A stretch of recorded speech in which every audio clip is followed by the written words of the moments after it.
Today, this late afternoon, I'm going to show you the most basic no-knead dough recipe there is, and it's risen with yeast. You don't have to knead it. This is my master recipe. From this recipe, it's endless what you can come up with, and so I'll show you the first one, and I'll just keep showing it, and the things you can make with this. You don't, I mean, it's all bread, but I mean, you don't just have to make loaves of bread. You can make pizza, cinnamon rolls, all kinds of things. So you're going to need 6 cups of hot water. When I say hot, I mean hot to the touch under your tap water, not burning your finger, but too cold, your yeast won't wake up. Too hot, you're going to kill it. Lukewarm, it'll take forever to rise. Okay, so there's 6 cups of water, 3 tablespoons of powdered dry yeast,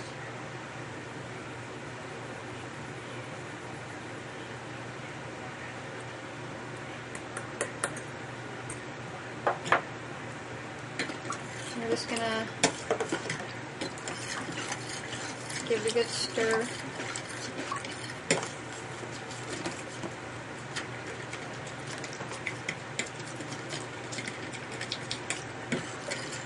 You just want it to dissolve really well.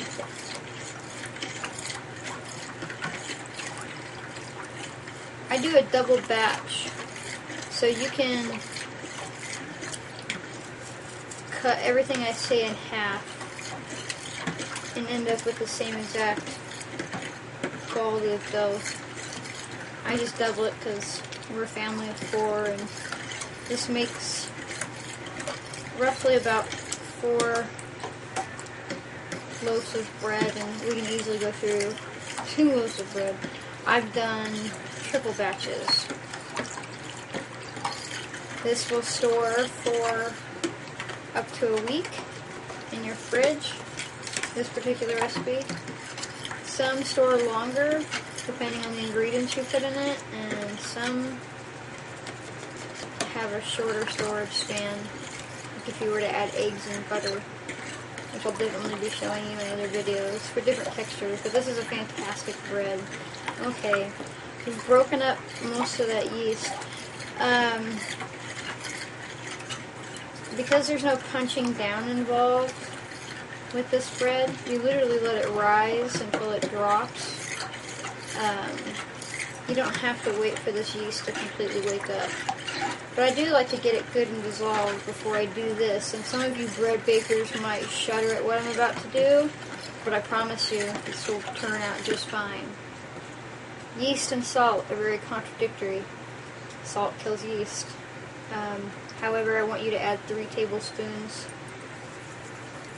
of your preferred salt right into the yeast.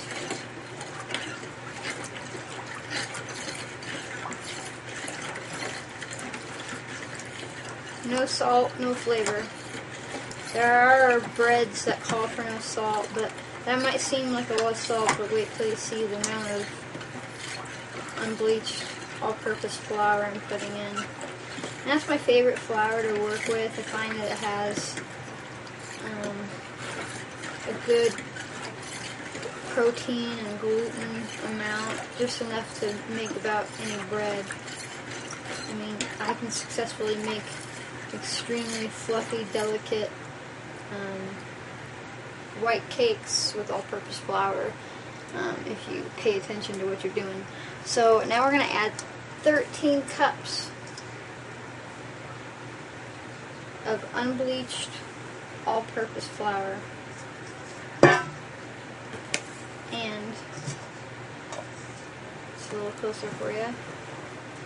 I'm going to start stirring from the outside. You don't have to do this. This is just something that I do, starting from the outside and working your way in.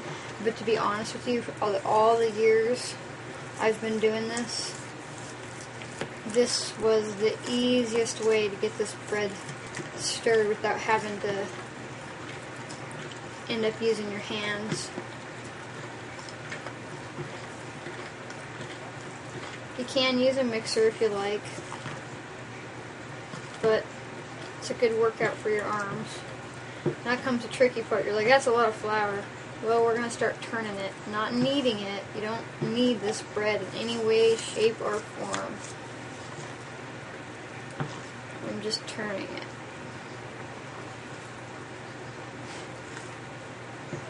To get all that moisture, knock down this flour.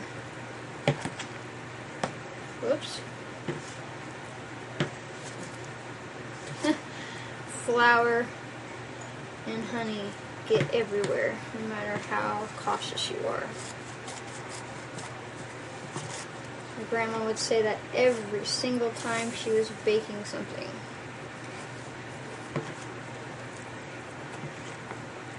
It smells good. It's one of my favorite smells is the smell of yeast.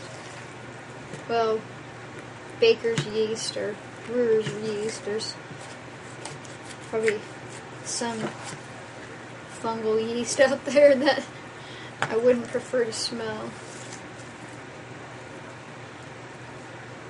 I almost prefer the smell of the rising and waking up yeast to the smell of the bread baking. The bread smells good, but it's, I don't know, it may seem funny, but it's kind of a primal smell. I mean, people have been baking bread for thousands of years, and I know they didn't always use yeast, but they've used yeast a lot longer than they haven't. See how that all mixed together pretty well? I just take it up from the inside and break that center. That's where you're going to find all that moisture. And all this flour is going to get mixed in there. 13 cups might seem like a lot, but like I said, it only makes about 4 loaves of bread.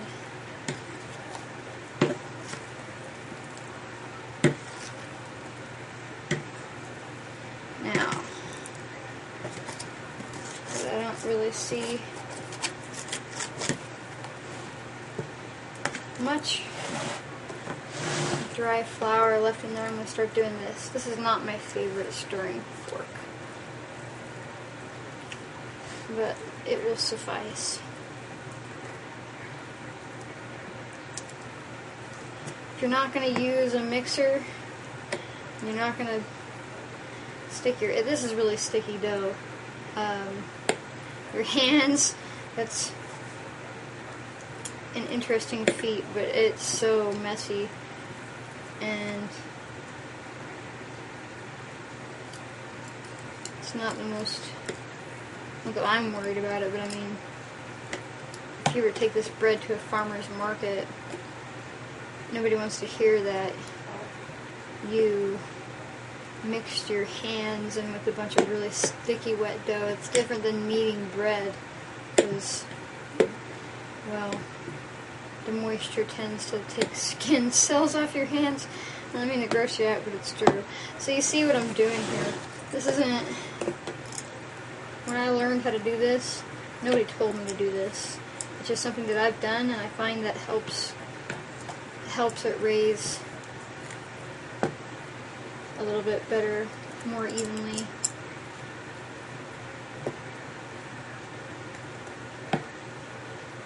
You can store this in the fridge once it's done raising, or in your chute outside on your porch if it's wintertime like it is right now, or you know, we'll keep it in our storage room. We have a root cellar, depending on how cold it is. You could more than likely keep it in there just fine. Okay. So now that I've done that, there's one more thing to do. Put a lid on it. Now, I don't care if you use a bowl that has a lid on it, or whatever you're mixing it in. do not use an airtight anything. It will go boom, because as that yeast eats and makes CO2, it will, like, even I have holes on the top of these containers. You can feel it coming out, smell it coming out. And I wouldn't do this with a traditional kneaded bread recipe, because it really restricts the growth of your bread. It will end up raising correctly, normal kneaded bread, but it won't raise as well as it could have. So you say, well, you just said it would raise correctly. Well, when I say correctly, I mean it will finish off its raise. It will be suitable to punch down and proof again and let use, but it won't have expanded to its full capacity, because that CO2 couldn't escape and be replaced with oxygen, so on and so forth.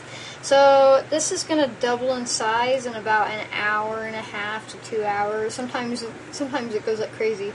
Usually if I add honey to it, but that'll be a different recipe. And then I will show you what it looks like then. But for right now, I'm going to show you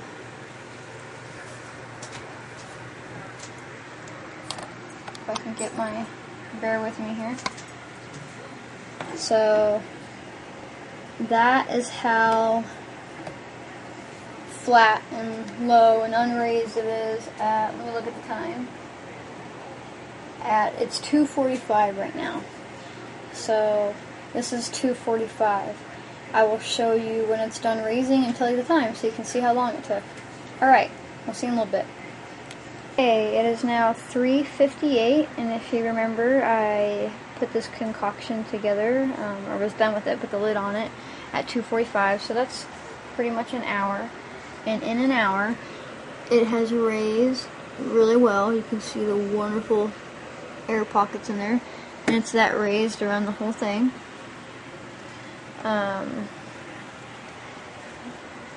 Look how much it raised. You can see the dough coming out of the holes. It's still not done yet. I actually usually at this point crack the lid to let some more of that gas out. And well, probably about another half hour, it'll drop down, and well, it might have dropped just now when I opened it. Actually, see the difference now? If I take the lid off, I'll take the lid off.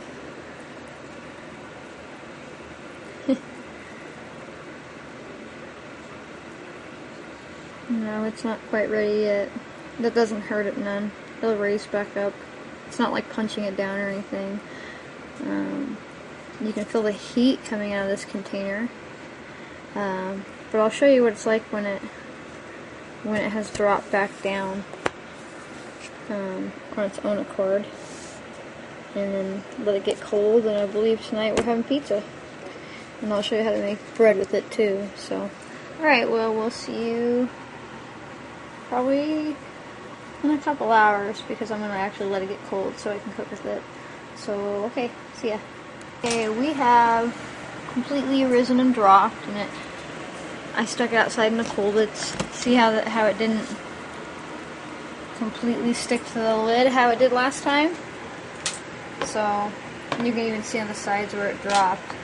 And it's still really sticky dough, and it's not even cold enough for somebody who hasn't become accustomed working with it.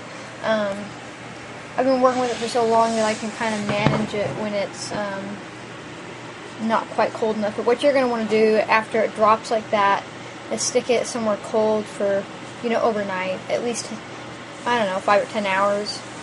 The longer the better, to an extent. And we're about to roll out some pizza, and I'm about to put a loaf into my proofing bowl as well, so I'll show you that, or at least the pizza, one or the other, when it's done. Okay, we'll see in a bit. Totally forgot to show you how to take the dough out.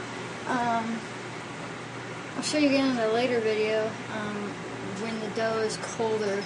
But you want to, even when it's cold, you put a big amount of flour on there. And we're going to grab out, you know, a big grapefruit size. And this isn't as easy to work with as it looks. It just happens to me that I'm used to working with the wet dough. But when it's nice and cold, it's a lot easier to work with. I'm going to drop this into my proofing bowl. As you can see here. And this is a gluten cloak. You don't have to do it, but it tends to help it rise, bake better. You don't actually, since this isn't completely cold, you don't have to give it any extra time to rise.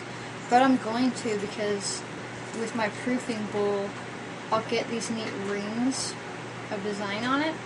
And usually, if you're not using a proofing bowl, when you put this onto your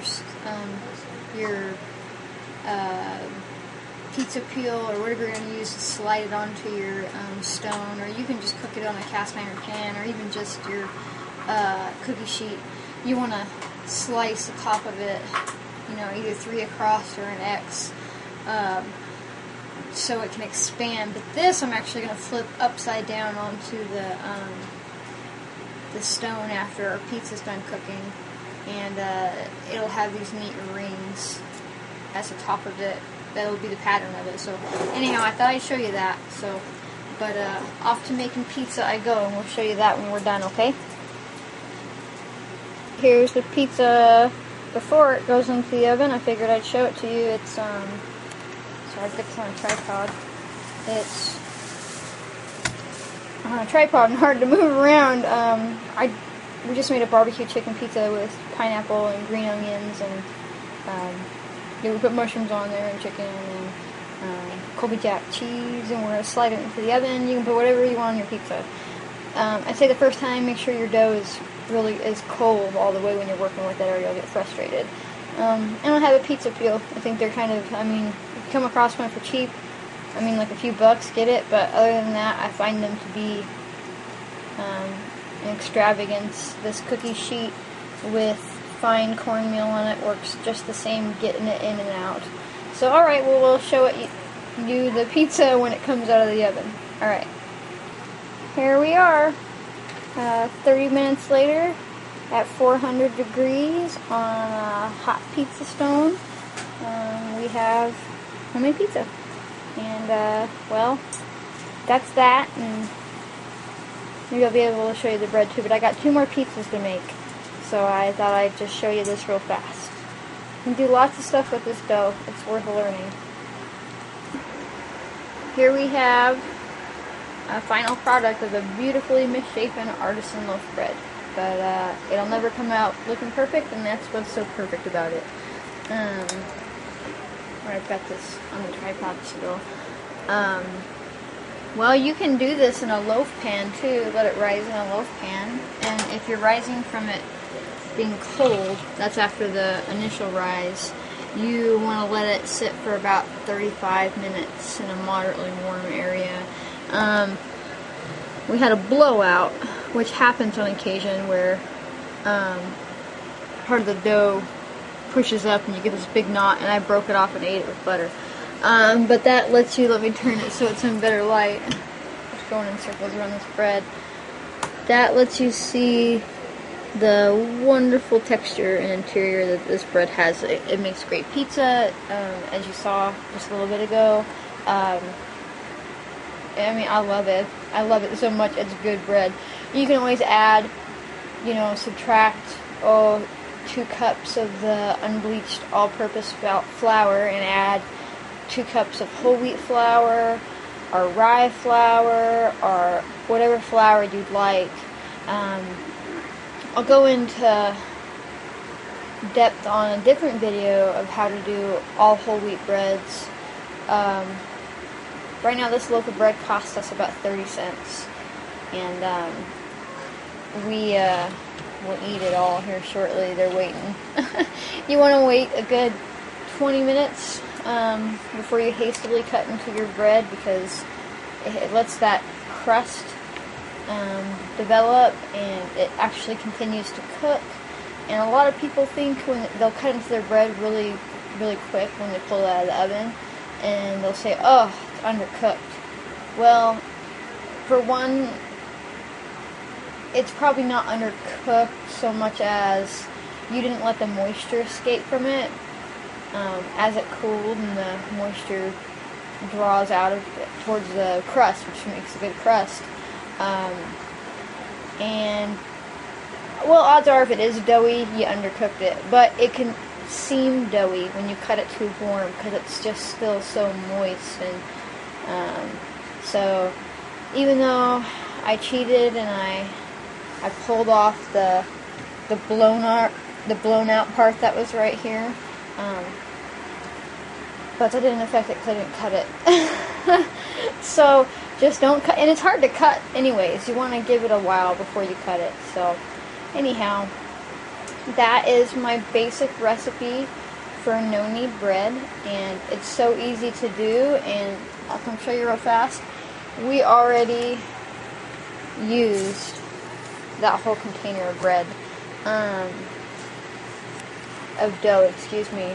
We baked 2 loaves of bread and 2 pizzas, and you saw one of those pizzas. So what I'll actually do now is I'll tap out that excess flour, and I'll remix without washing the dish out, because what happens is you get a better rise because you're adding that yeast back in there, and it's a great way to make a sourdough starter without having to make a liquid one. Basically, this dough right here is going to go sour, and so you're always adding this back in. You scrape it all down in, and you keep doing that, and over about a week or 2, it'll become really good sourdough. And you know, you might want a container specifically for that. I have like 6 of these because, yeah, there's all different kinds, so I can make it with that basic concept of that recipe. So I hope this was a help to some, and if you have any questions other than why my camera shooting is shoddy, feel free to ask, and I'll do my best to answer. Alright, well, I hope you enjoyed the video, and I promise I will make more. Take care.